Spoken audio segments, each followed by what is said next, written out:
Today, we'll be looking at how e-invoicing works behind the scenes, with some things to consider along the way.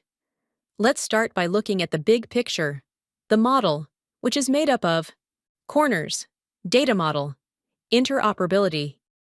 In the UAE, the Ministry of Finance is considering a 5-corner decentralized model using PEPOL. The parties, or corners, will be the supplier's service provider, the buyer's service provider, the buyer, the UAE Federal Tax Authority. Via the PEPOL network, service providers facilitate the checking and sharing of invoice documents. The UAE will certify the service providers allowed to operate within the system. Let's now understand how this works in more detail. Our journey begins with the supplier. The supplier initiates the e-invoicing process through their usual business software. An invoice will incorporate data from various sources, including master files, business data, tax data, procurement data, legal data. The supplier business software will send this data to its service provider in a specific format. When raising an e-invoice, you should be mindful of several factors: data accuracy, tax treatment, collation processes, interoperability, reporting timelines. On receiving the invoice, the service provider will validate, convert, verify, and transmit the data. This step is sensitive to data issues, such as incorrect or missing details, duplicate invoices.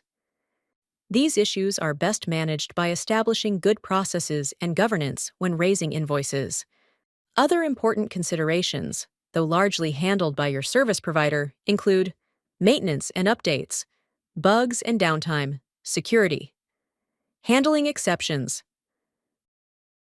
When the customer service provider receives the invoice, additional checks are performed, including data consistency, compliance checks, duplication detection.